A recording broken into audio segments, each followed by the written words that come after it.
गणेशाय नमः। कार्तिक मास महात्म्य कथा अध्याय 6। नारद जी बोले, जब 2 घड़ी रात बाकी रहें तब तुलसी की मृत्तिका, वस्त्र और कलश लेकर जलाशय पर जाएं। कार्तिक में जहाँ कहीं भी प्रत्येक जलाशय के जल में स्नान करना चाहिए। गर्म जल की अपेक्षा ठंडे जल में स्नान करने से 10 गुना पुण्य मिलता है। उससे 100 गुना पुण्य बाहरी कुएं के जल में स्नान करने से होता है। उससे अधिक पुण्य बावड़ी में और उससे भी अधिक पुण्य पोखर में स्नान करने से होता है।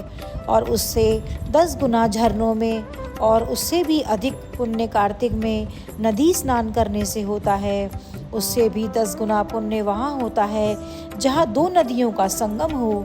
और यदि कहीं 3 नदियों का संगम हो तब तो पुण्य की कोई सीमा ही नहीं है। स्नान से पहले भगवान का ध्यान करके स्नानार्थ संकल्प करना चाहिए।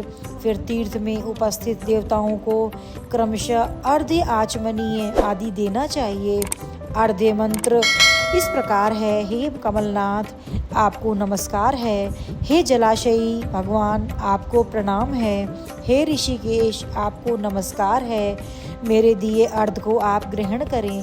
वैकुंठ, प्रयाग, बद्रिकाश्रम में जहाँ कहीं भगवान विष्णु गए वहाँ उन्होंने 3 प्रकार से अपना पांव रखा था।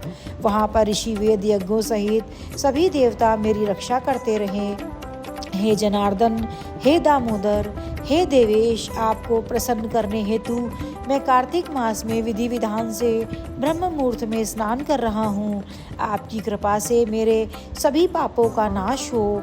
हे प्रभु, कार्तिक मास में व्रत तथा विधि पूर्वक स्नान करने वाला मैं अर्घ्य देता हूँ। आप राधिका सहित ग्रहण करें।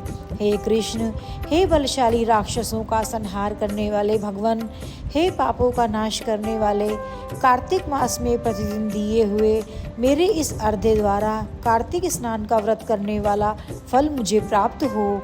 तत्पश्चात विष्णु, शिव तथा सूर्य का ध्यान करके जल में प्रवेश कर नाभि के बराबर जल में खड़े होकर विधि पूर्वक स्नान करना चाहिए। गृहस्थी को तिल और आंवले का चूर्ण लगाकर तथा विधवा स्त्री व यति को तुलसी की जड़ की मिट्टी लगाकर स्नान करना चाहिए। सप्तमी, अमावस्या, नवमी, त्रयोदशी, द्वितीया, दशमी आदि तिथियों को आंवला तथा तिल से स्नान करना चाहिए। स्नान करते समय निम्न शब्दों का उच्चारण करना चाहिए। जिस भक्ति भाव से भगवान ने देवताओं के कार्य के लिए 3 प्रकार का रूप धारण किया था, वहीं पापों का नाश करने वाले भगवान विष्णु अपनी कृपा से मुझे पवित्र बनाएं। जो मनुष्य भगवान विष्णु की आज्ञा से कार्तिक व्रत करता है उसकी इंद्रादि सभी देवता रक्षा करते हैं, इसलिए वह मुझको पवित्र करें। बीजों, रहस्यों तथा यज्ञों सहित वेदों के मंत्र, कश्यप आदि ऋषि, इंद्रादि देवता मुझे पवित्र करें। अदिति आदि सभी नारियां, यज्ञ, सिद्ध, सर्प और समस्त औषधियां व तीनों लोकों के पहाड़ मुझे पवित्र करें। इस प्रकार कहकर स्नान करने के बाद मनुष्य को हाथ में पवित्री धारण करके देवता, ऋषि, मनुष्यों तथा पितरों का विधि पूर्वक तर्पण करना चाहिए। तर्पण करते समय तर्पण में जितने तिल रहते हैं उतने वर्ष पर्यंत व्रती के पितृगण स्वर्ग में वास करते हैं। उसके बाद व्रती को जल से निकलकर शुद्ध वस्त्र धारण करने चाहिए। सभी तीर्थों के सारे कार्यों से निवृत्त होकर पुनः भगवान विष्णु का पूजन करना चाहिए। सभी तीर्थों के सारे देवताओं का स्मरण करके भक्ति पूर्वक सावधान होकर चंदन, फूल और फलों के साथ भगवान विष्णु को फिर से अर्घ्य देना चाहिए। अर्घ्य के मंत्र का अर्थ इस प्रकार है। मैंने पवित्र कार्तिक मास में स्नान किया है। हे विष्णु, राधा के साथ आप मेरे दिए अर्घ्य को ग्रहण करें। तत्पश्चात चंदन, फूल और तांबूल आदि से वेद पाठी ब्राह्मणों का श्रद्धापूर्वक पूजन करें और बारंबार नमस्कार करें।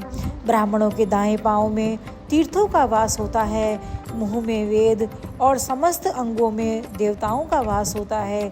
अपने कल्याण की इच्छा रखने वाले मनुष्य को इनका ना तो अपमान करना चाहिए और ना ही इनका विरोध करना चाहिए।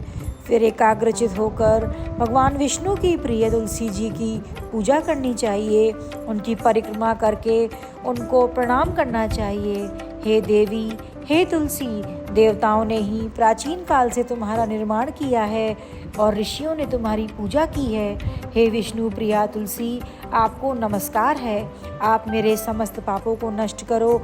इस प्रकार जो मनुष्य भक्तिपूर्वक कार्तिक व्रत का अनुष्ठान करते हैं वे संसार के सुखों का भोग करते हुए अंत में मोक्ष को प्राप्त करते हैं। जय श्री हरि।